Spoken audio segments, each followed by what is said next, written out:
どうも皆様、魅惑のスクミル探偵、シュピンネギズミルークスでございます。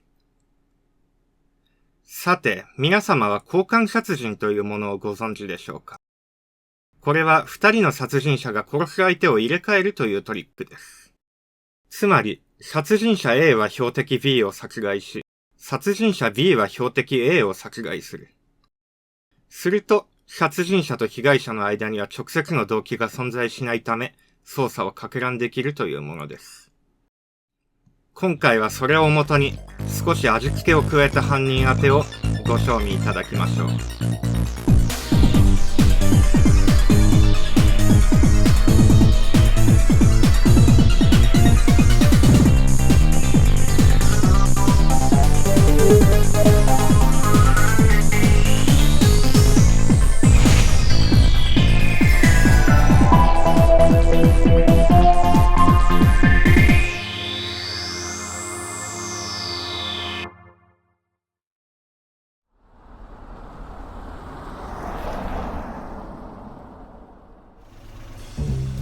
いや、名探偵であるシュピンネ先生の車で送ってもらえるとは。名探偵なんてそんな大げさな。少し古い車なので乗り心地が悪くないといいのですが。いえいえ、なかなか快適ですよ。わざわざこの国で左ハンドルの車とはお好きなんですね。ええ、まあお気に入りです。しかしヤリス先生、弁護士のあなたが呼ばれるのはわかるのですが、なぜ探偵の私まで？ことは遺産相続と遺言状ですからね。何か事件が起こってもおかしくないとセンチュリーさんがおっしゃっていたのですよ。遺産ですか。まあ殺人事件の動機としては定番ですね。お、見えてきましたよ。おう、あれがセンチュリーさんの。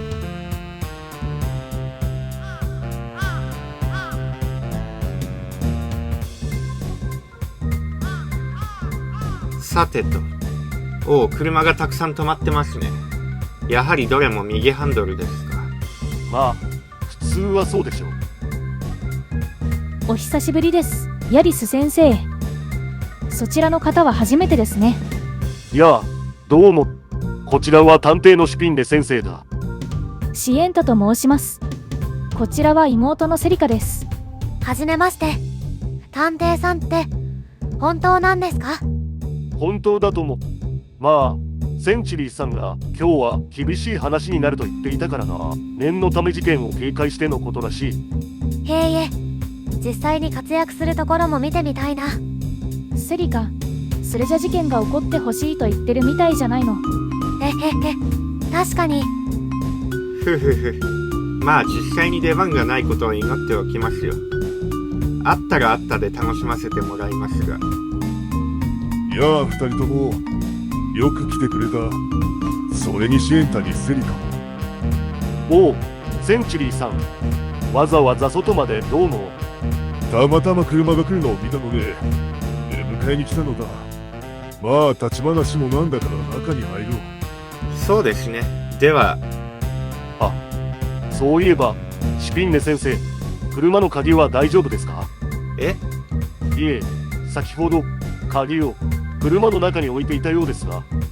ああ、私のはちょっと古い車なので、扉の鍵とエンジンの鍵が別なんですよ。まあ扉の鍵がかかってれば盗まれることはないでしょうし、エンジンの鍵は中に置きっぱなしです。なるほど。しかし不用心な気もしますが。まあ外からは鍵が入ってるのは見えないですし、大丈夫ですよ。じゃあ、まあ行きますか。ようこそいらっしゃいました皆様。初めての方もいらっしゃいますね。私、センチュリー様をお手伝いしている執事のフリウスと申します。こちらはセンチュリー様の長男のアルファード様です。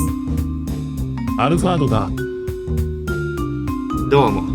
皆さんよくこちらの別荘には来られるんですか？まあそんな頻繁にではないですが、そうですね。なるほど。部屋の位置なども勝手知ったるという感じですか。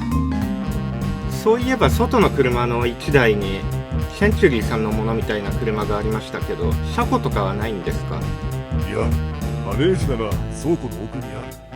ただシャッターが錆びついてしまってな。今はシャッターが開かないし、あそこまで止めに行くのも面倒だから表に止めているのだ。ふーむ。まあその方が楽でしょうね。それはともかく本題に入ろう。わしの遺産についてだ。知っての通り、わしの遺産の大半と生命保険はアルファードが相続することになっている。それが大幅に変わると電話では聞いたが、一体なぜだ？お前の悪事に気づいたからだ。悪事？アルファードよ、お前がやってきたことについて少し調べさせてもらった。会社でくだらぬ横領を働き、懲戒解雇されていたそうだな。それは、そしてそのことをわしに隠し、お金収入を得るために性恋詐欺で儲けていることだな。それが理由だ。まあ、刑事告発は勘弁してやる。遺産の分配についてはお前の態度も見ながら考え、明日の夜には遺言状を書き換える。なるほど。それで、遺言状の条文について電話で確認を。すでに書式については確認している。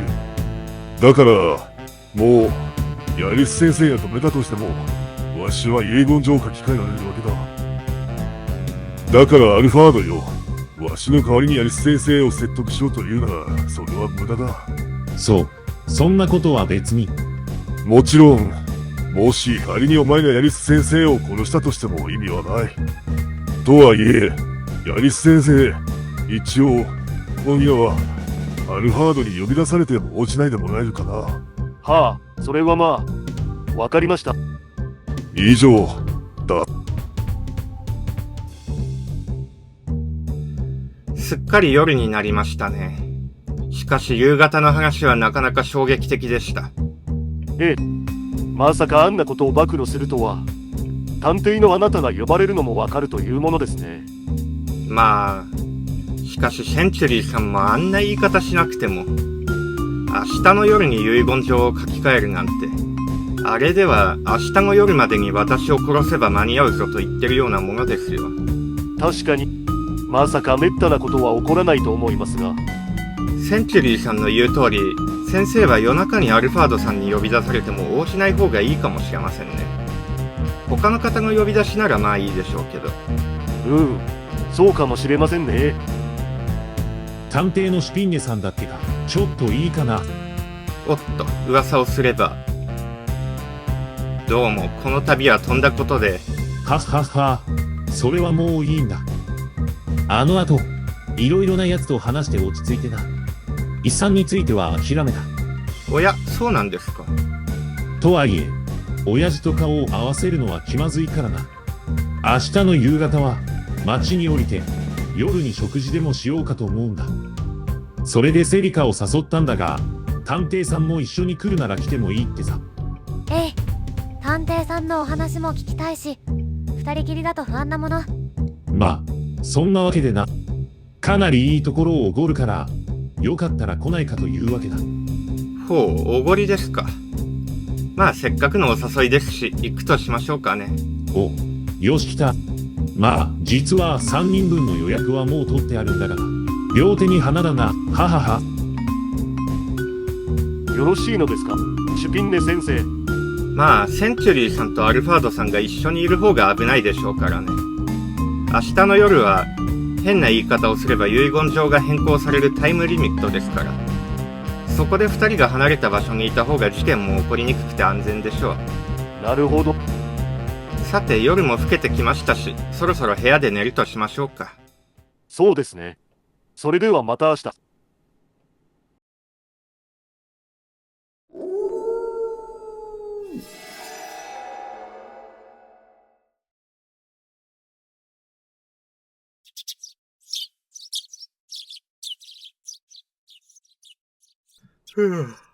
まあ、早くも遅くもない起床時間ですかね。もう皆さんは起きてるでしょうか。下に降りてみましょう。おはようございます。皆さんお揃いでもないですね。そうね。アルファード君は、さすがにショックで寝込んじゃったのかしら。食事の誘いまでしてたし、それはないと思うけど。そろそろ起きてきてもいい頃だと思うかな。それにヤリス先生もいない。様子を見てきましょうか。ああ、頼も念のため私も行きます。二人とも部屋にはいませんでしたね。代わりにそれぞれの部屋にこんな紙が残ってました。アルファード様へ、2時30分頃ガレージへお越しください。ヤリス様へ、2時45分頃倉庫へお越しください。お二人とも、そんな深夜に呼び出されていたのですか？ふーむ。まあとりあえず倉庫とガレージに行ってみましょうか。どちらです？はい、こちらです。ここが倉庫ですか。中にいますかね。これは、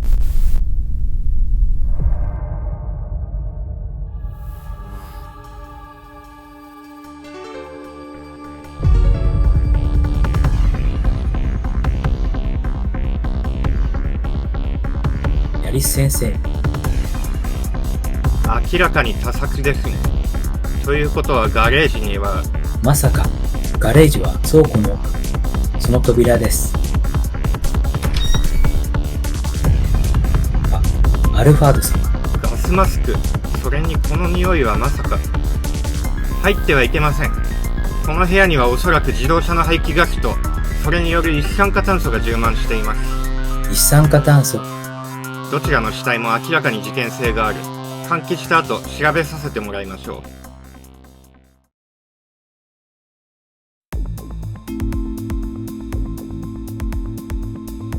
なんと、一酸化炭素の発生源は私の車のようです。鍵が壊されていて、排気パイプをホースでガレージにつないだようです。まさか私の車が凶器に使われるとは。光栄ですね。まずは現場周辺の状況です。倉庫があり、そこにはヤリス先生の死体が。倉庫の奥にはガレージがあります。ガレージにはアルファードさんの死体がありました。ガレージのシャッターは錆びついていて開かないので、ガレージの出入り口は倉庫側と裏口の2つ。そして裏口の扉ですが、外側の取っ手に棒がかませてあって、内側からは開かなくされていました。またガレージのここに小さな通気口があり、そこにホースをつなげて私の車の排気ガスを入れたようです。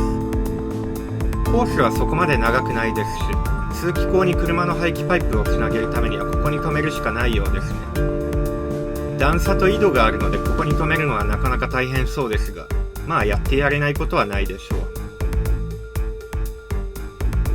う。私の車はエンジンの鍵が中に置きっぱなしだったので、ドアの鍵さえ壊せば使えた状態でした。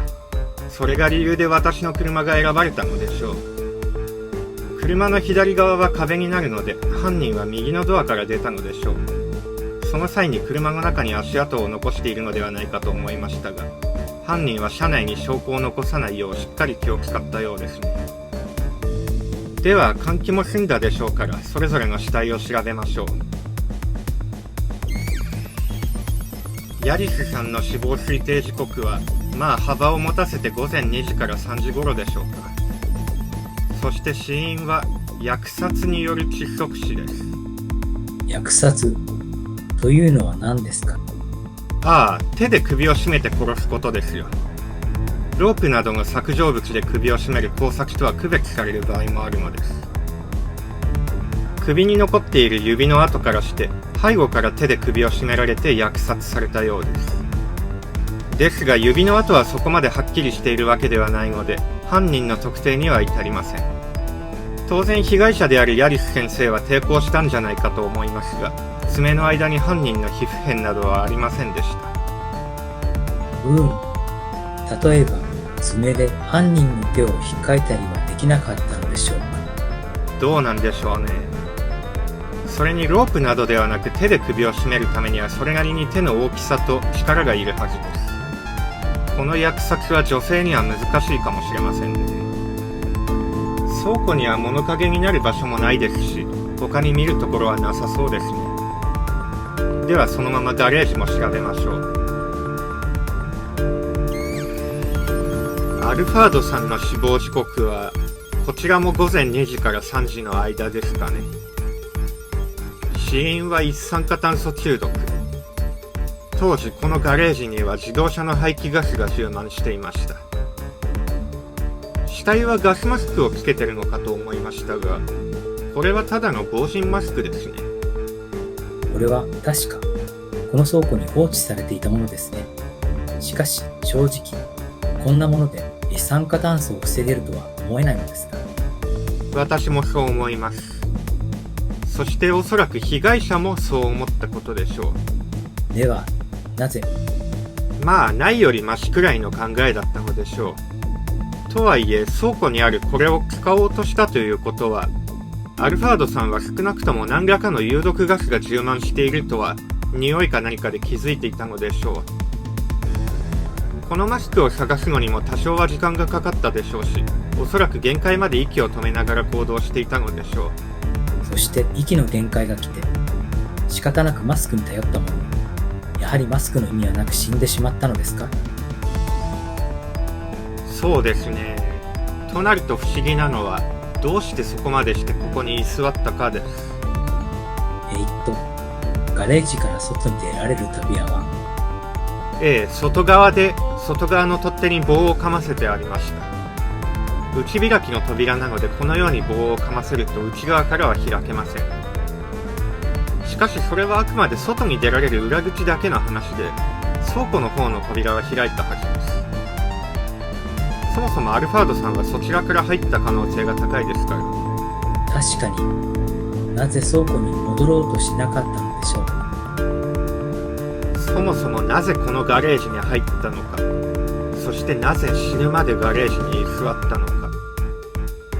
まあそれは後で考えるとして、他に死体周辺は、死体の傍らに革手袋がありますね。これはここのガレージにあったものではない気がしますね。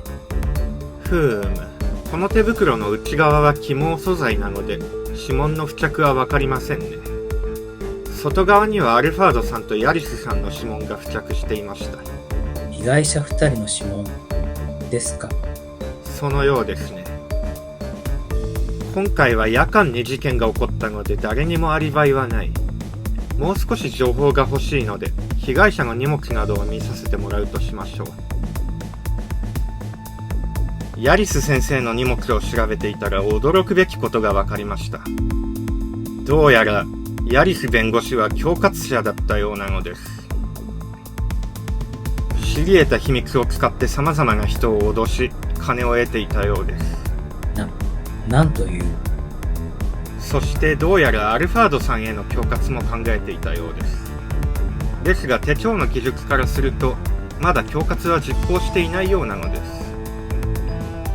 問題は脅迫の材料で、それを要約すると、過去の横領と詐欺の件をセンチュリーさんに暴露し、遺産をもらえないようにするというものなのです。しかしそれは昨日に。そう、センチュリーさんが自力でたどり着いてしまったのです。アルファードさんは秘密を暴露され、それはある意味弱点が消えたことになります。つまり恐喝を実行に移す前に、その材料は力を失った。となると、アルファード様がヤリス先生を殺害する動機は、すでに亡くなっていたわけです。アルファードさんがヤリス先生を殺害する直接の動機は全くありません。では、一体誰がヤリス先生を？まあ後で考えるとして、次はアルファードさんの荷物も調べてみましょう。アルファードさんの荷物にも面白いものがありましたよ。荷物の奥に隠されていたこの瓶、開封済みのお酒の瓶のようですが、その酒には致死量の猛毒が入っていました。毒ですって。それに、このお酒は？ご存知なのですか？いつもセンチュリーさんが神戸荘に来るときに持ってきて、2日目の夜に開けて飲んでいるものです。ほう、このお酒を飲むのはセンチュリーさんだけなのですか？はい、そうです。ということは、これはセンチュリーさんの毒殺を狙う凶器というわけですか？センチュリーさんは2日目の夜にこれと同じものを開けると言いましたね。そうですが。この瓶は開封済みかどうかが見た目ですぐわかる。それをセンチュリーさんが飲むものとすり替えるためには、センチュリーさんが瓶を開封した後でなければいけません。つまり、この毒入りの酒でセンチュリーさんを毒殺できるのは2日目の夜になってからでないといけない。しかしアルファードさんは、明日の夕方は町に降りて夜に食事でもしようかと思うんだ。2日目の夜にここを離れようとしていました。電話で遺産の話は事前に聞いていたわけですし、アルファードさんはセンチュリーさんへの殺意を持ってこの凶器を持ち込んだのは間違いありません。なのに、遺言上のタイムリミットでもあり、殺害の唯一のチャンスでもある2日目の夜はここを離れるつもりだった。一体どうするつもりだったのでしょう。余計にわからなくなってきました。アルファードさんのセンチュリーさんへの殺意と、その実行チャンスになぜかこの場を離れようとしていた。情報は十分集まりました。皆様を集めて解決編と行きましょう。はい。わかりました。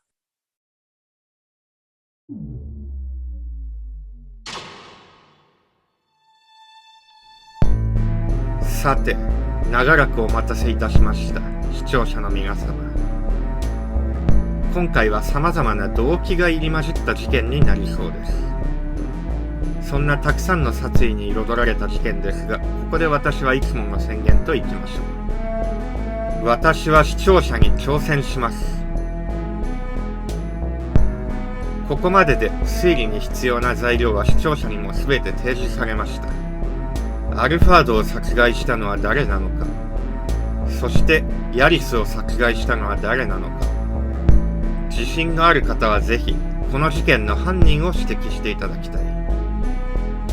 もちろんその他感想などなどコメントは大歓迎です。それでは解決編もご期待ください。シュピンネ・ギズミルークスでした。